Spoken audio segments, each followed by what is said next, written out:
plastik xirurgiyani operatsiyalari bu hayotni saqlab qolish uchun qilinadigan operatsiya emas. Go'zallik salonlarida qo'l oldirishyapti. Xabarim bor bu muammodan. Bu muammo juda ham tez ozgani hisobiga bemorning yog'i ketadi-ku, terisi ulgurmay qoladi qisqarishga. Bemorlarning orasida erkaklar ko'pmi? Tanishlarim ham bor, bariatrik operatsiya qilgan, lekin 4 yil 5 yildan keyin yana semirgan. Kirkorov operatsiyasi bekor ketdi. Bu bariatrik operatsiya semizlikdan butun umrga sizni xalos qilmaydi. Oddiy xonada, oddiy kushetkada olib bemor tikayotganini ko'rib, mazam qochib qoldi. Ayrim qilayotgan qo'shtirnoq ichidagi kosmetologlarni hattoki tibbiy mutaxassisligi yo'q. Kichkina pul ketmaydi-da. U eng boshlang'ich narxi 50-60 ming dollardan boshlanadi. Bilaman. Xonani biz tayyorlab berishimiz uchun. Masalan, kosmetolog yoki salonga boradigan bo'lsangiz, ancha 1 millionga ham qilishadi, 500 mingga ham qilishadi.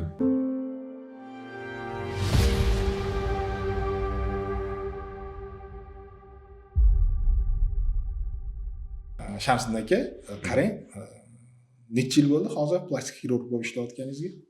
Plastik xirurgiyaga o'tganimga 2012-yil o'tganman. 13 yil bo'ladi, 14-yil boshlandi. Plastik xirurgiyaga o'tishimning bir tarixi bor o'zi. Men o'zi yoshligimdan xirurg bo'lishni orzu qilganman.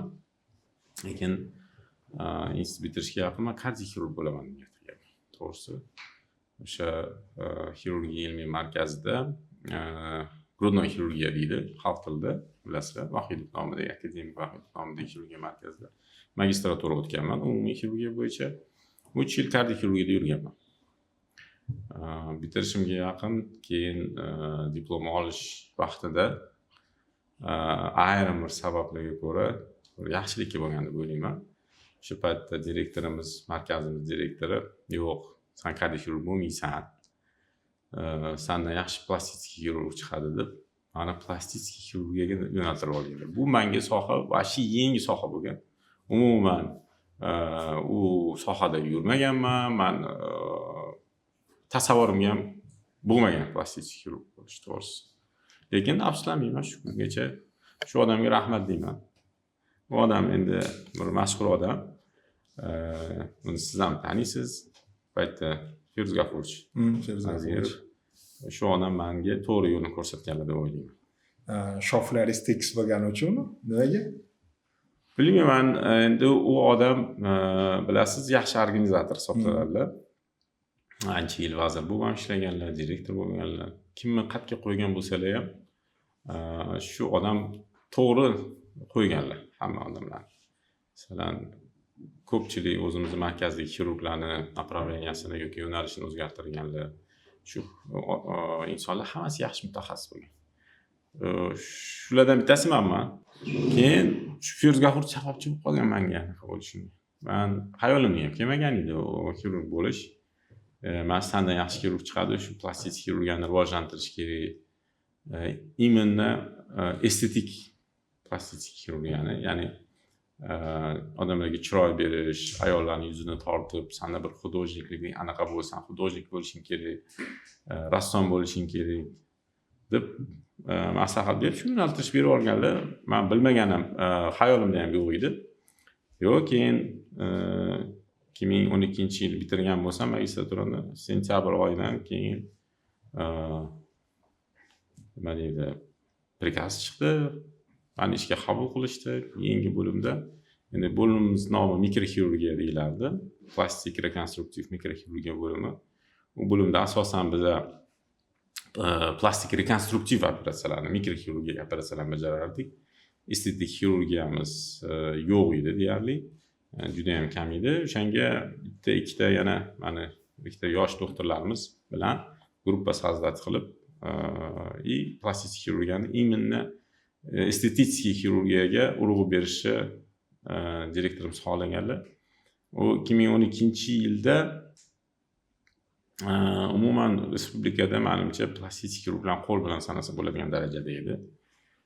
U paytda plastik xirurg deganda faqat estetik xirurgiyani tushunish kerak emas. Plastik xirurgiya bu juda katta bir sohaki, buni rekonstruktiv qismi bor.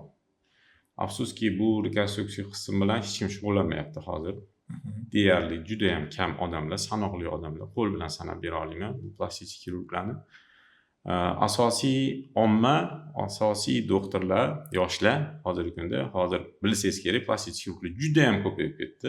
Agar shu temada qidirsangiz bironta ma'lumot, faqat ayollar, yosh bolalar ko'p chiqadi.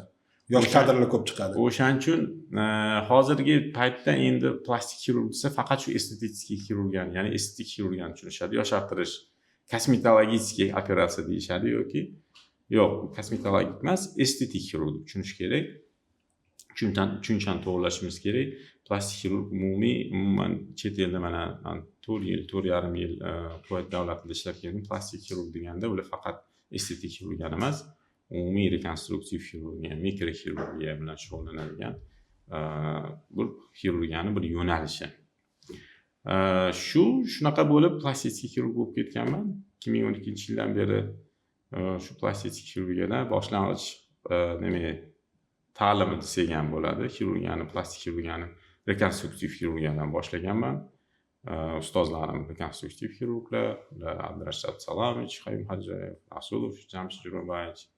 Bular asosan o'sha rekonstruktiv xirurgiya bilan shug'ullanadigan xirurglar hisoblanishadi.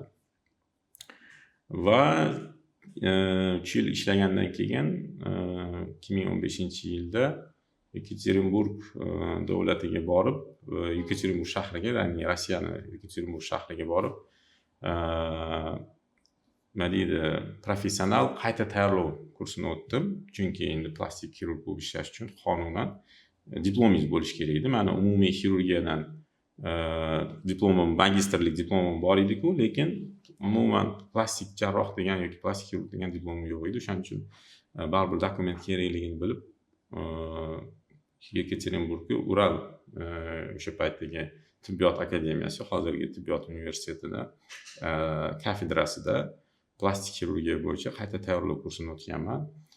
Va o'sha kafedra xususiy klinikada joylashgan edi. Rossiyada eng katta plastik xirurgiya sentr, kosmetologiya plastik xirurgiya degan sentr bor edi. U 90-yilda ochilgan xususiy klinika edi. Hozirda u Nudelman degan, Sergey Vladimirovich degan Nudelman degan plastik xirurg bo'lgan Rossiyada. Juda ham mashhur. Birinchi bu 90-yillarda o'sha Soyuz ag'darilib mustaqillik bo'lgandan keyin Rossiyada ham o'sha chet eldan mutaxassislarni olib kelib, konferensiyalar tashkil qilgan odamlardan birinchi hisoblanadi. Sohani rivojlantirgan va birinchi xususiy klinika ochgan desak ham bo'ladi Rossiyada. Shu yo'nalishda. Bir yilda shu markaz 7000 ta 7500 ta operatsiya qiladi. Hozirgacha shunaqa bo'lsa kerak. O'sha paytda statistikasi bo'yicha 7000 ta 7500 ta operatsiya qilardi yiliga. Men endi borganimda menga buni Sergey Leonidovich ustozimiz, bitta ustozimdan bittasi, Toshkentdagi estetik xirurgiyaga yo'nalish bergan odamlardan bittasi. Sergey Leonidovich menga maslahat bergan. Men ulardan maslahat so'raganman. Qayerga boray Sergey Leonidovich? Menga ko'rsating bir yaxshi markaz. O'sha yerda Yekaterinburgga bor, afsuslanmaysan va o'sha yerda kerakli narsani ko'rasan yetarli darajada deb. Kuniga 30 ta 35 ta operatsiya bo'lardi. 6 ta operatsion xonada, 4 ta 5 tadan 6 ta xirurg juda katta operatsiyalar qilishardi. Ancha narsani shu yerdan olganman. Nafaqat operatsiyadan oldingi bemorlarni konsultatsiyasi, ularni tayyorlash, operatsiyadan keyin reabilitatsiya bilan masalan yuzni tortish operatsiyasidan keyingi bo'ladigan reabilitatsiyalar, kosmetologlar shug'ullanishi, kosmetologlarning qanaqadir muolajalarni qilishi va reabilitatsiyani tezlashtirish maqsadida massaj deysizmi, mutaxassislar, oddiy medsestra yoki kichik medpersonal emas, maxsus vrachlar shug'ullangan, reabilitolog deyilardi. Operatsiyadan keyingi reabilitatsiyasi bilan shug'ullanardi. Shu bir katta bir markaz edi. O'shaning uchun shu yerga borib baxtim o'sha yerda tushganim, menga yaxshi ustozlar yaxshi yo'nalish bergani uchun o'zimga rahmat deyman, ustozlarimga rahmat, baraka topsin. yaxshi mutaxassis bo'lishga yordam berishgan. Kuvaytdan kelganingizga qancha bo'ldi? Kuvaytdan kelganimga xudo xolasa endi may oyida 1 yil bo'ladi. 1 yil bo'ladi. Shunaqa savol. Kuvaytdagi bemorlar bilan keladigan muammolari bilan O'zbekistonda keladigan muammolari bilan nima farqi bor yoki farqi yo'qmi? Bor. Farq bor. Endi ko'proq hozir estetik xirurgiya bilan gaplashadigan bo'lsak, estetik xirurgiya bilan shug'ullanaman. Kuvayt davlatida umuman arab davlatlarida bilasiz, semizlik darajasi juda ham yuqori. Bariatrik operatsiyalar juda ko'p. Kuvayt davlatida ham xususiy gospitalda ishladim. Kuniga bizning gospitalimiz o'zida bariatrik operatsiyalar 3 ta xirurg qilardi. Umumiy abdominal xirurglar har biri 6 tadan 8 tagacha bariatrik operatsiya qilardi. Endi tasavvur qiling, 3 tasi kuniga 20 ta 25 ta operatsiya qilardi. Bu bizning bitta oddiy xususiy klinikamizda. Endi tasavvur qiling, davlatda qanchalik darajada bu operatsiya ko'p. Albatta bemorlar ozgandan keyin, hozir mana bizda ham bariatrik operatsiyalar juda mashhur bo'lib ketyapti. Keyin shu yerdan kirgizib ketaylik. Oydinlik, bariatrik operatsiya bu oshqozonni kichraytirishmi? Bariatrik operatsiya deganda umumiy tushuncha, bariatrik xirurgiyasi bu semizlik bilan shug'ullanadigan xirurgiyaning bir qismi hisoblanadi. Nafaqat oshqozonni kichiklashtirish, uni bir nechta usullari bor. Ozish uchun qaratilgan operatsiyalar turiga bariatriya deyiladi. Eng ko'p tarqalgani bu o'sha aytganimizdek oshqozonni 3 dan 2 yoki 3 dan 4 dan 3 qismini desak ham to'g'riroq bo'ladi. Olib tashlab, oshqozonni kichkinlashtirib, shuni natijasida bemor ovqat kam yegani hisobiga nima bo'ladi? Ozishni boshlaydi. Bu bitta turi. Shu bariatriya, demak, semizlik bilan shug'ullanib, qilinadigan operatsiyalar faqat ozish uchun qaratilgan operatsiyalar bariatriya deyiladi. Keling, o'sha ozish uchun bo'ladigan bo'lsa, bir martada misol uchun yog' olinadi, qon liposaksiya qilinadi. Necha kilogacha yog' olib tashlasa bo'ladi? Undan ko'pi xavfli. Endi meni amaliyotimda oladigan bo'lsak, bariatrik operatsiyadan endi plus arab ayollarni kamsitish emas, arab ayollar bir to'ladan kelgan baquvvat ayollar bo'ladi. Endi biz ham arab davlatlariga chiqqan bo'lsangiz kerak. 12 litr, ayrim paytlarda 10 litrgacha toza yog' olardik. Toza yog' deganim, demak, yog' o'zi. Undan tashqari uning ichida suyuqligi bor, qoni bor. Uni hisoblaganingizda bir 15 litr, 16 litrgacha ham borardi. Ajablanarlisi shuki, endi men yog'dagi bemorlarim bilan bo'tdagi patsientlarimni solishtirganimda qanaqadir u Arabistondagi yoki Kuvaytdagi bemorlarimiz kuchlimi? Oyoqqa turib, bir kunda, 2 kunda oyoqqa turib chiqib ketadi. Endi bizani ularni nima desam bo'ladi? Kuvayt davlatida bilasiz, hammasini uyda xizmatkori bor, bolasiga ham o'zi qaramaydi. Shu darajada menimcha bizani ayollar mehnatkash, ishdan qochmaydi, o'zi qiladi hamma narsani. Shu jihatdan menimcha ozgina farq bor. Lekin Kuvayt davlatida asosan bariatrik operatsiyadan keyin, ozgandan keyin, ya'ni mavzudan chetga chiqib ketmayapmiz. Yo'q, bemalol farq shunaqa. Demak, bariatrik operatsiya qilgandan keyin, ozgandan keyin bemorlar 30 kilo, 40 kilo, ayrim paytlarda 45 kilo ham yo'qotgan bemorlar bor edi. Demak, juda ham tez ozgani hisobiga bemorning yog'i ketadi-ku, terisi ulgurmay qoladi qisqarishga ayrim paytlarda. O'shanda xaltaga o'xshab qo'l, oyoq, qorin, bel sohasida, ayollarda ko'krak sohasi, ko'krakning osilishi kuzatiladi. Va bu juda ham bir xunuk holatga olib keladi. Deyarli yoshni bir kamsitish emas, kampir darajasida, masalan 20 yoki 25 yoshli qizni yoki bolani tanasi bir kampir yoki bir cholni, 80 ga chiqqan cholni badaniga o'xshab qoladi. Shunaqa holatda endi ayrim bemorlarimiz uylanmagan yoki turmushga chiqmagan bo'lardi. Shunaqa holatda bizga murojaat qilishadi. Asosiy 90%, 95% bemorlarimiz shu bariatrik operatsiyadan keyingi operatsiyalar. Bir vaqtning o'zida ham braxioplastika deyiladi. Qo'lni, yelkani tortish, osilib qolgan orcha terinalarni olib tashlash, ko'krakni tortish, qorinni tortish, kerak bo'lsa orcha yog' qolgan bo'lsa ozgandan keyin ham body contouring deydi, ya'ni figura berish, qo'pol qilib aytganda ham orcha yog'ni, ketmagan yog'larni to'g'irlab, yo'q joyga to'g'irlab quyib berish. Maqsad qaddi qomatini to'g'irlab berish edi.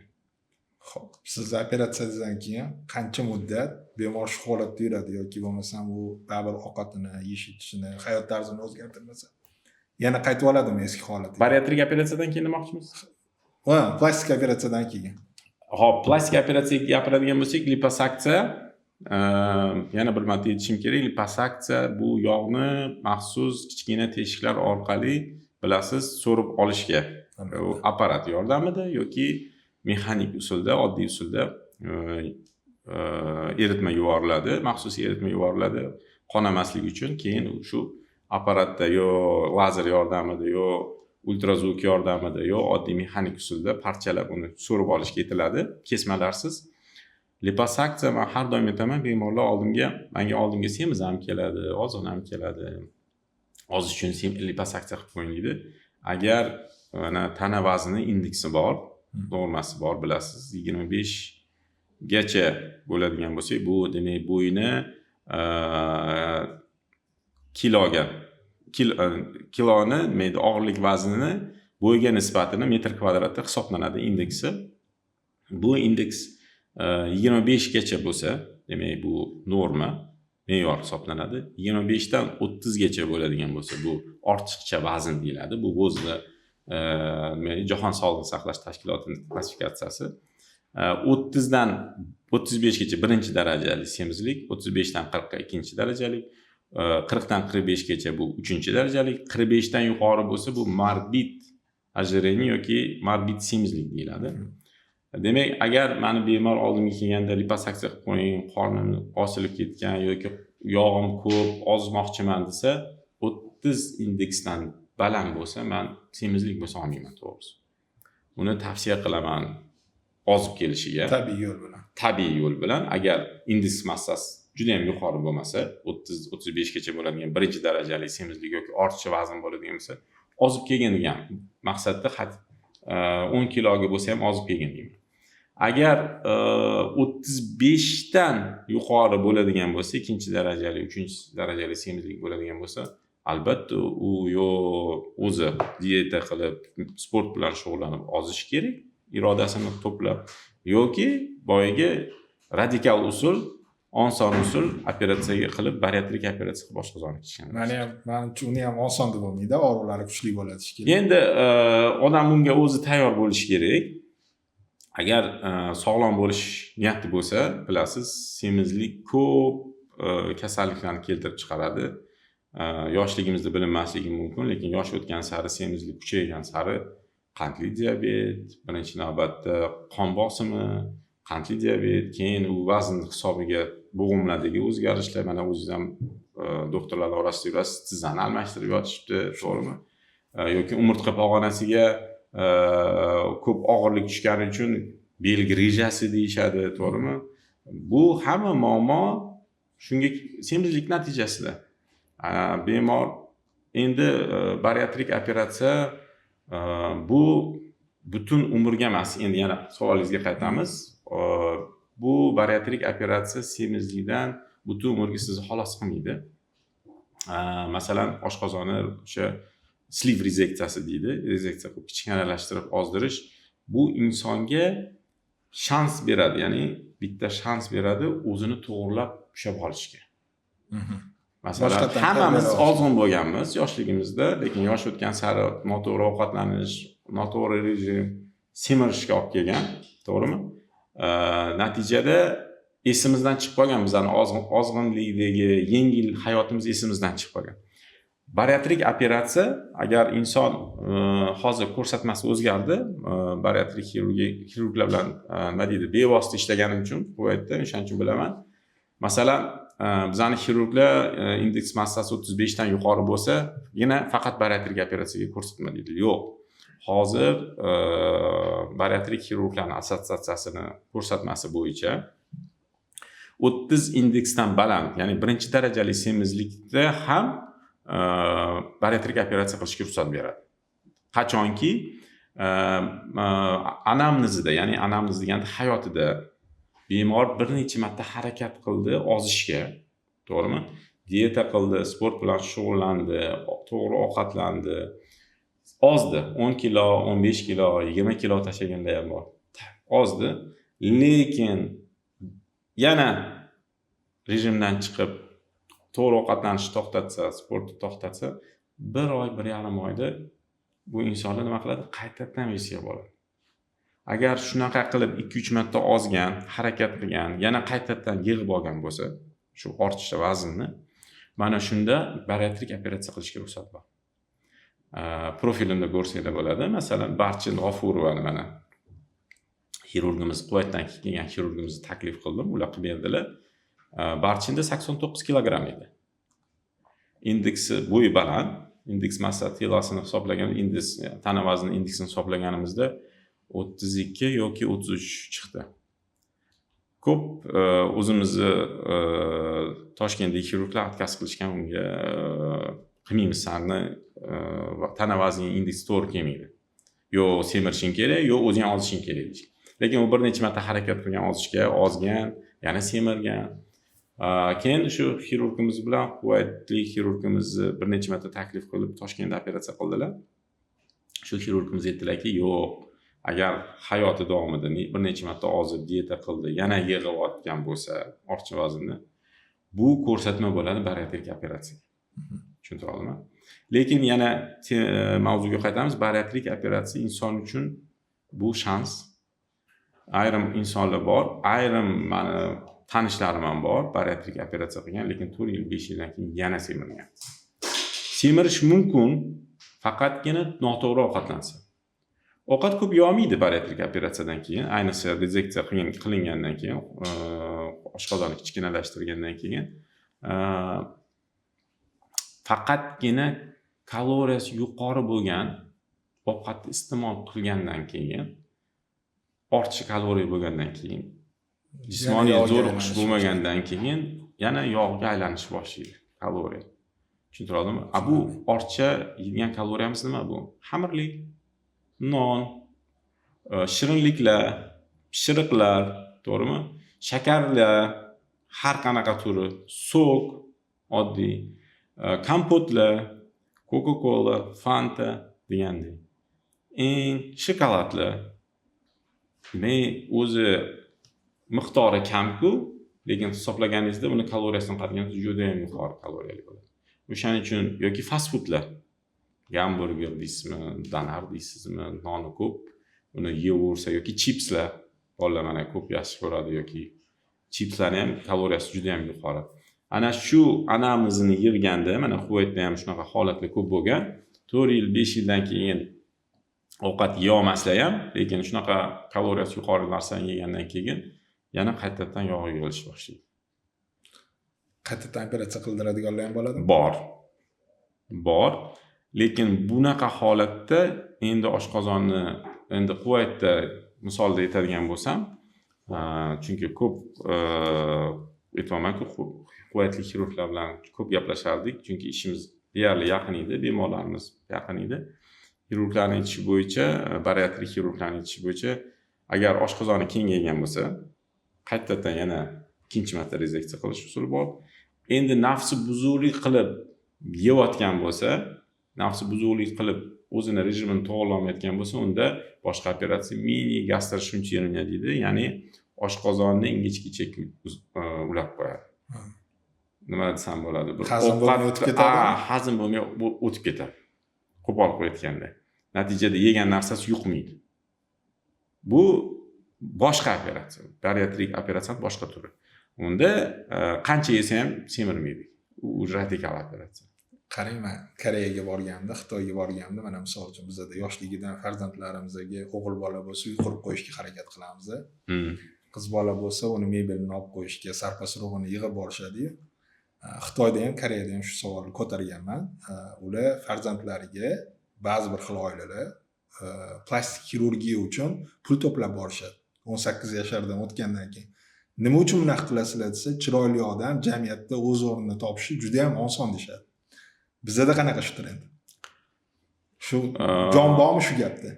Ana endi 2012-yil bilan hozirgi zamonni, hozirgi vaqtni solishtiradigan bo'lsam, 14 yillik nima deydi, tajribamga oladigan bo'lsam, 2012-yildagi bilan hozirgi zamonda talab oshgan.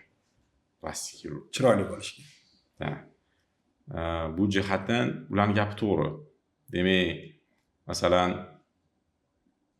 pensiya yoshiga yaqin ayol yoki erkak yosharmasa, ishini yo'qotib qo'yishi mumkin. To'g'rimi?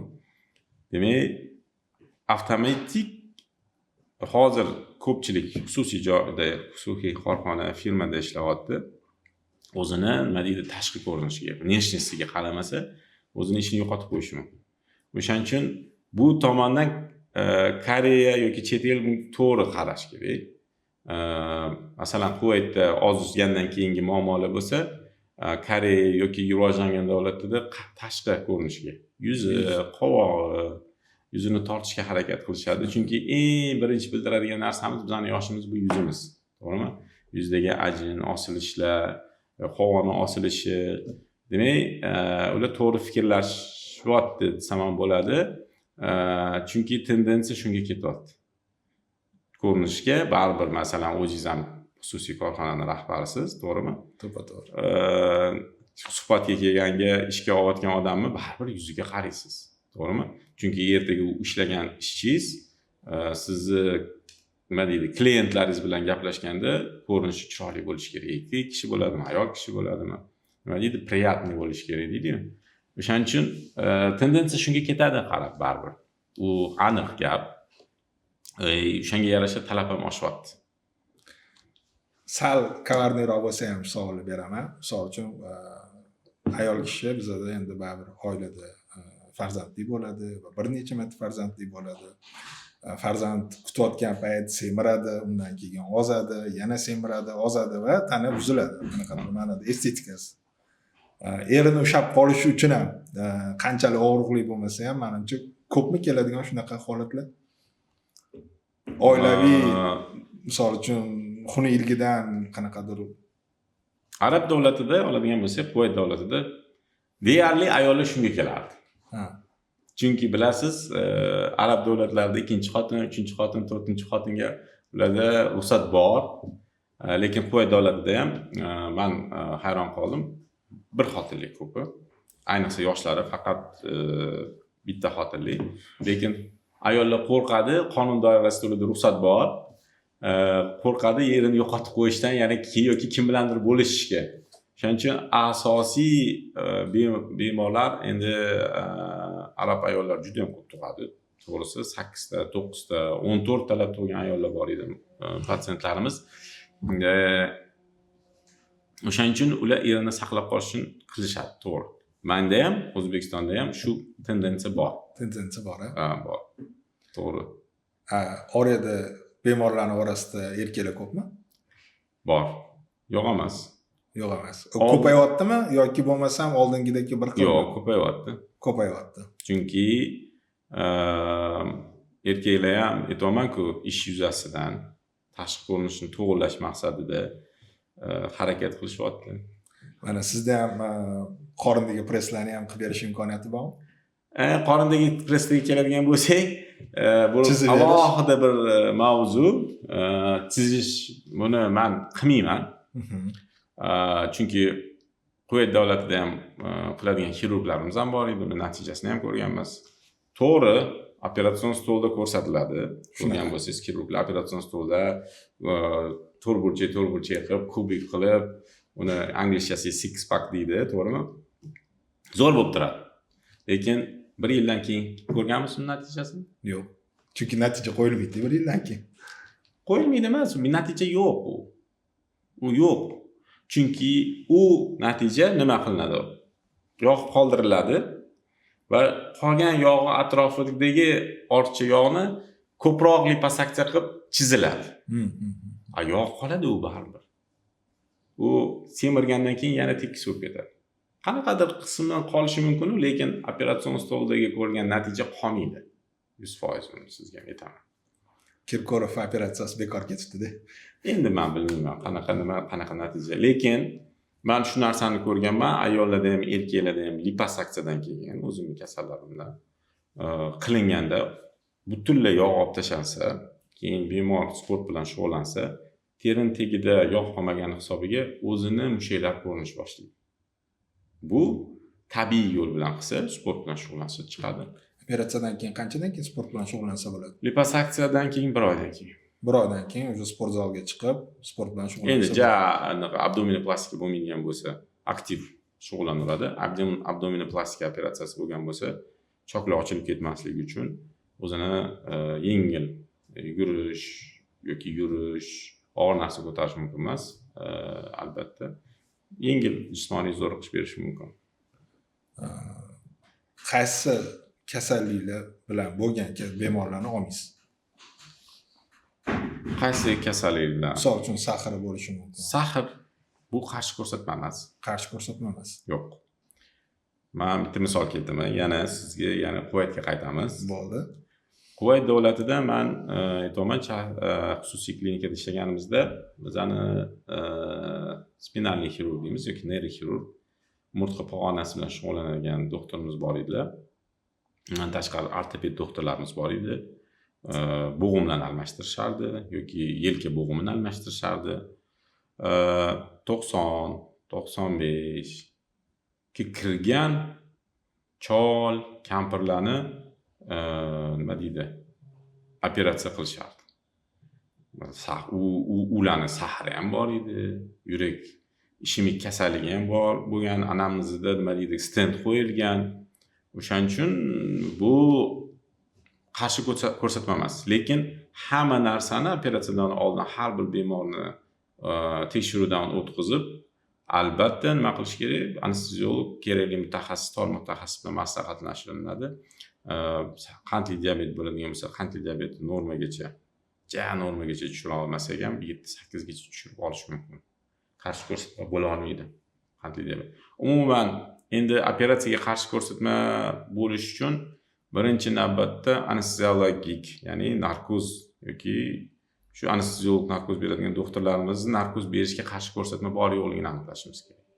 Chunki plastik xirurgiyani operatsiyalari bu hayotni saqlab qolish uchun qilinadigan operatsiya emas. Shuning uchun bu insonlarni nima deydi, kaprizi desak ham bo'ladi. Shuning uchun bizga keladigan patsientlar deyarli sog'lom bo'ladi. Endi sog'lom bo'lmasa ham nima deydi, sahrli diabet yoki yurak ishemik kasallik bo'lsa, uni davolanib ahvoli yaxshilagandan keyin operatsiya olish mumkin. Go'zallik salonlarida qo'l oldirishyapti. Qanchalik darajada bu xavfsiz? Xabarim bor bu muammodan. Bu muammo bilmayman qanchagacha davom etadi bu muammo, bilmayman. Ko'p asorat. Faqat qo'voq qilishyapti. Qo'voq qilishi mayli, endi qo'voqni qo'yib turaylik. Hozir yuzi tortish operatsiyasini qilishyapti. O'sha ip bilanmi? Ip emas, kesib, quloqni oldidan kesib, quloqni oldi, quloqni orqasidan kesib yoki chakkani qismidan kesib. Undan tashqari liposaksiyalar qilishyapti. Bu mesniy bilan qilinadimi? Mesniy bilan.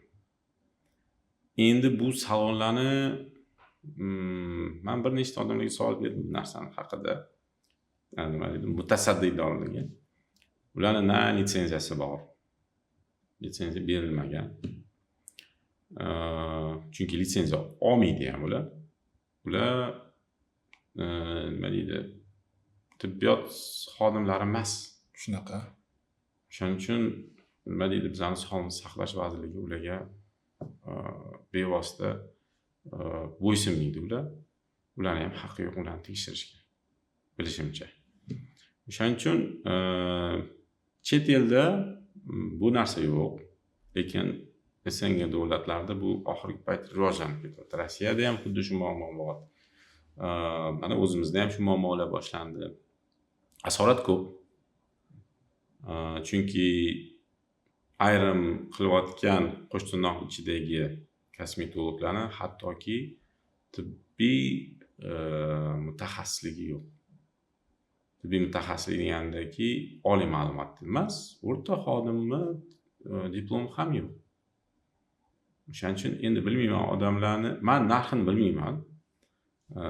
Sinovoy politika deydi-yu, politikasi qanaqa ularni, balki arzonligi uchun bu odamlar boryaptimi? Undan tashqari Instagramni juda ham zo'r ko'rsatgani uchun odamlar shu odamlarga ishonib ketyapti menimcha.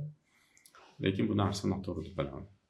Asoratlari ko'p chiqadimi? Ha, asorat kelyapti, обращение bo'ladi. Yaqinda ham mana o'tgan hafta ham WhatsAppdan adashmasam Farg'onadan bir patsient yozdi. Bilmayman kim meni tavsiya qilgan.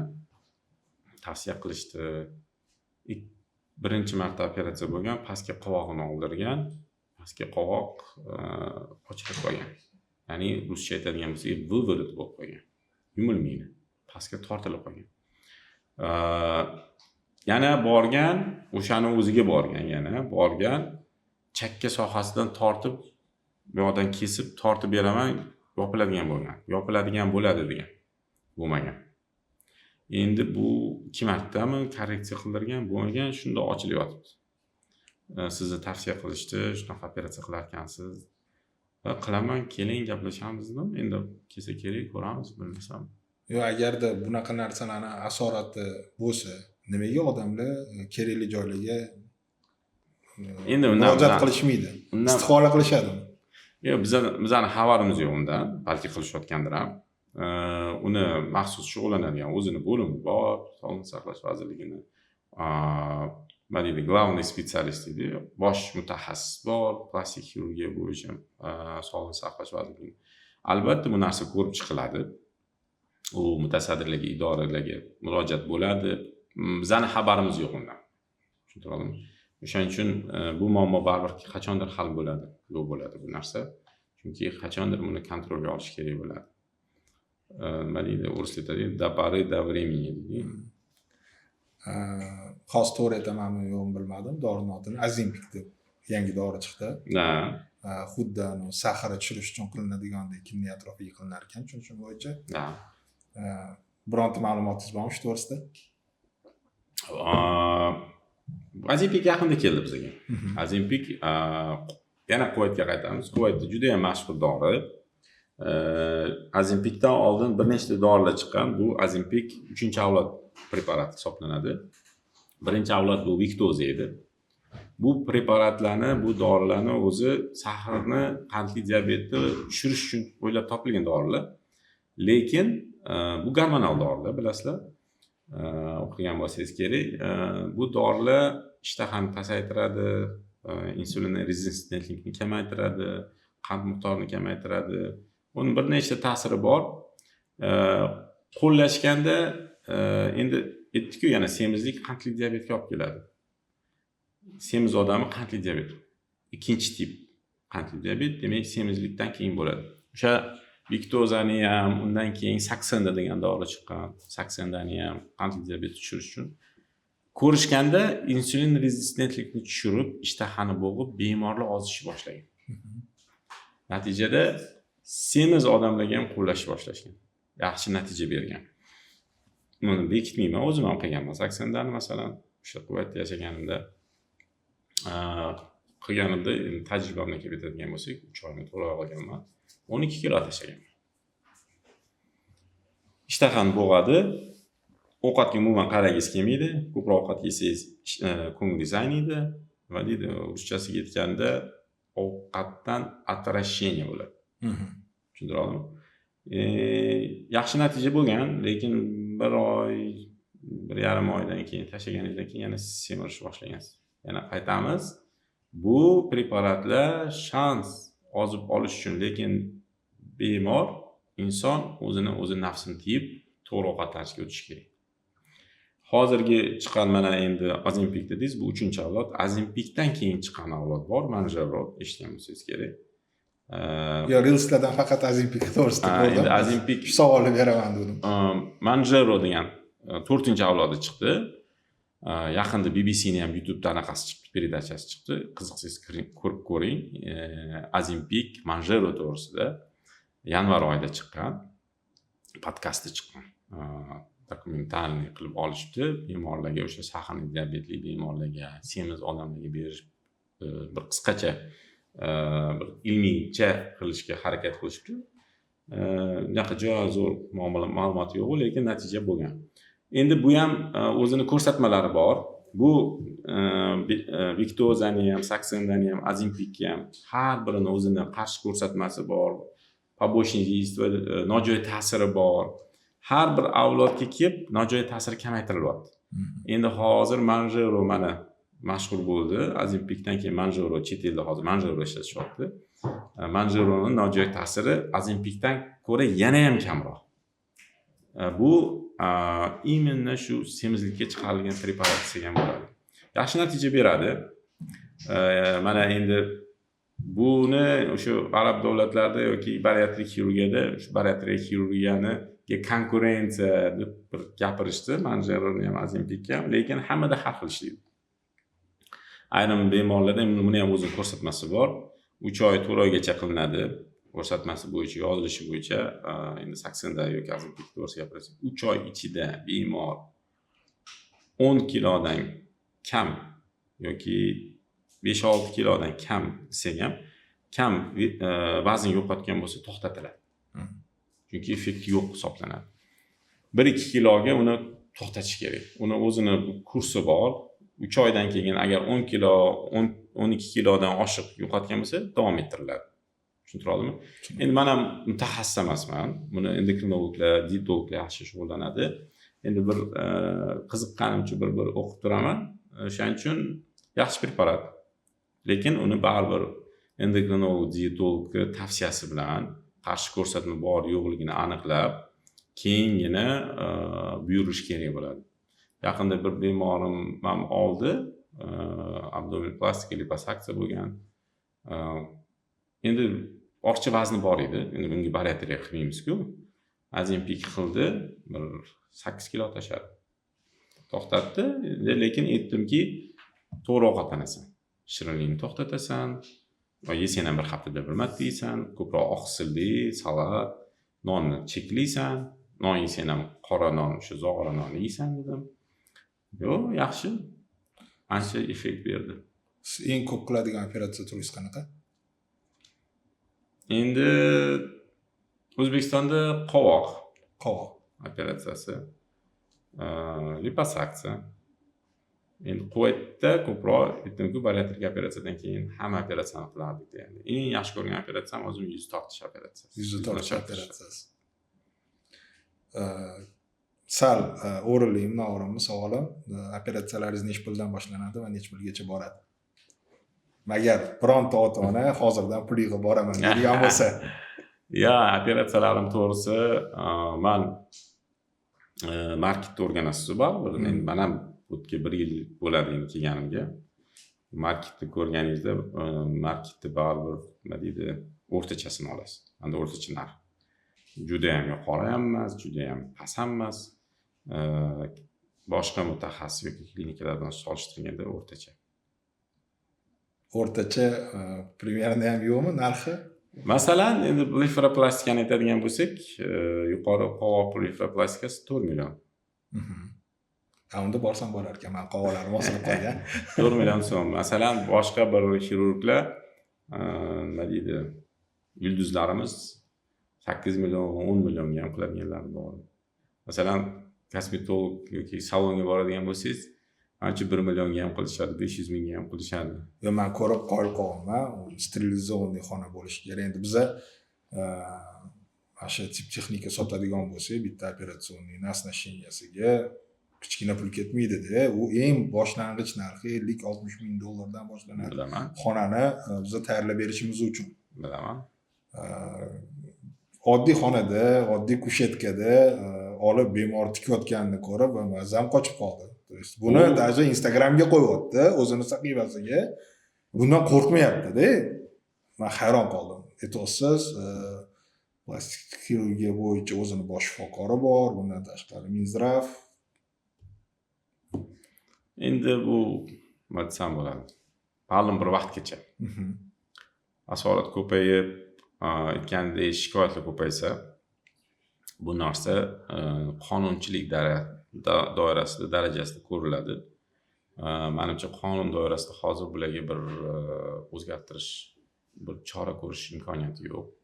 Shuning uchun hamma qarab turibdi. Mana oldingizga har xil odam keladi. Qaysilarini muammosi har xil muammo bilan kelishadi. Qaysi muammo bilan kelgan odamga yordam bergisi keladi. Bir xil odamlar bor, yetarli darajada sababi yo'q. Qaysilariga yordam bergisi kelmaydi. Shunda qaysi muammolar haqiqatda siz aralashuvingiz kerak, qaysilariga kerak emas. Endi bu psixologik jihatdan. Ayrim bemorlar yoki patsientlar kelganda o'zi bilmaydi nima xohlayotganini. Nimadir qilib qo'ying. Nimadir o'zingiz ko'ringda, o'zingiz tavsiya bering. Mana ustozlarim aytardiki, yoki kitobda ham shu yozilgan, plastik xirurgiya kitoblarida ham, tavsiyalarda ham bunaqa bemorlarni operatsiya qilib bo'lmaydi. Chunki oldingizga kelgan bemor o'zini muammosini aniq bilish kerak va o'zini talabini bilish kerak. Bunaqa bemorlarni olib bo'lmaydi. Chunki ertaga siz ko'rgan narsa, uni masalan men ko'rib qovog'ingni olishim kerak va qovog'ini olsa yaxshi bo'ladi deyishim mumkin, lekin unga u yoqmasligi mumkin. Balki unga tushib turgan qovoq yaxshidir. Shuning uchun bunaqa bemorlarni olmayman, birinchisi. Ikkinchisi keladi, talabi nima deydi? Plankasi juda ham baland. Sverxiyestественный narsalarni orzu qilishadi, lekin qo'yilgan yoki muammosini hal qilish imkoniyati chegaralangan bo'ladi. Bunaqa patsientlarni ham olmayman. Plastik xirurgiyadan keyin, misol abdominal plastikadan keyin qancha vaqt misol uchun ishlayotgan odam keldi, abdominal plastika o'tdi, qanchaga o'tib qolish kerak yoki bo'lmasam qancha payt ishlamaydi? Endi abdominal plastikani o'zi deyarli men izolirованный o'zini qilmayman. Liposaksiya bilan albatta qilinish kerak, chunki muammo faqat qorinda emas, belda, tali, belni chiqarish kerak bo'ladi ayollarda ham. Erkaklarda ham bel qismida yog' orcha yog'i yig'ilib qolgan bo'lishi mumkin. Shuning uchun bevosita kompleks qilaman. Abdominal plastikani o'zi bo'ladigan bo'lsa 2 hafta yetadi. 2 hafta yetadi. Endi liposaksiya bilan bo'ladigan bo'lsa 1 oy desam ham bo'ladi. O'zi odatda har bir operatsiyani o'zini bir reabilitatsion kuni bor-ku, lekin bemorning o'ziga ham bog'liq. Masalan, ayrim patsientlarim shu bir xil qilingan operatsiyada 1-2 kundan keyin turib, yurib chiqib ketganlar bor ishga. Ayrimlar bor, haftalab yotganlar ham bor. Masalan, yo'q, og'riyapti, chiqa olmayman, bora olmayman, yura olmayman, hamma joyim og'rib ketyapti, qachon o'tib ketadi, tushkunlikka tushib qolgan. Bu odamning o'zini irodasiga bog'liq deb o'ylayman. Bemorning o'zini irodasiga, agar kuchli bo'lsa, albatta endi analiz yaxshi bo'lishi kerak, gemoglobin yaxshi bo'lishi kerak. U jihatlar ham rol o'ynaydi, lekin odatda 2 hafta deyman. Liposaksiya ham abdominal plastikadan keyin. Reabilitatsiyadan o'tish jarayonlari qanaqa? Masalan, nima demoqchi? Operatsiyadan keyin massajga boradimi yoki albatta fizioterapiya? Liposaksiya bo'lgan bemorlarim agar abdominal plastika bilan qilingan bo'lsa, liposaksiya bo'lgan sohani limfodrenaj massajiga men tavsiya qilaman. Chunki shish juda ham kuchli bo'ladi liposaksiyadan keyin. Biz nafaqat yog' olganimiz olamiz o'tib. Yog' olgan jarayonimizda qon tomir, limfa tomirlarini zararlaymiz. O'shaning hisobiga to'qimalarda shishlar kuchli bo'ladi. Shuning uchun 7 kundan keyin tavsiya qilaman limfodrenaj massajini boshlash. Ikkinchisi, liposaksiyani o'zi bo'ladigan bo'lsa 3 kundan keyin tavsiya qilaman. Chunki qancha massajni tez boshlasangiz, atyok yoki shishlar kamayadi, og'riqlar ham kamayadi. Shish ketgani hisobiga bemorning tiklanish ehtimoli juda ham oshadi. Yaxshi. Bugun sizni podkastga chaqirib ancha ma'lumot oldik. Menimcha hozir ko'pchilikda shu savol turibdi. Misol uchun men o'zim faqatgina ayollarning ichida emas, erkaklarning ichida ham bugun sizni sohangiz juda ham bemorlaringiz ko'p. Chunki Instagram chiqdi, odamlar ommada kunda kunora faqat chiroyli odamlarni ko'ryapmiz, chiroyli joylarda ko'ryapmiz, chiroyli holatda ko'ryapmiz, hammamizning orzuyimizda bir tomonga qarab qo'yapti. Lekin baribir ham menimcha har bitta inson Alloh bergan husnga rozi bo'lish kerak. qaysidir ma'noda agarda shu narsa haqiqatdan unga xalaqit beradigan bo'lsa, unda o'sha yechim bor. Endi shu diniy tomondan demoqchisizda. Yo'q, qarang, bu tomondan aytishga bilmadim qanchalik haqdorimiz, lekin aytmoqchi bo'lganim, agarda shu narsa uni hayotida yechim bo'ladigan bo'lsa, bunga qarab yursa bo'ladi, lekin birovga qarab turib orzu qilinadigan bo'lsa, misol boya aytganingizdek, o'zi bilmasa nima xohlayotganini, unda yaxshisi buni qilmagani ma'qul. Albatta. Shamsiddin aka, bugungi vaqt ajratib kelganingiz uchun kattakon rahmat. Ishlaringizda omad, sog'lik, salomatlik tilab qolamiz. Rahmat.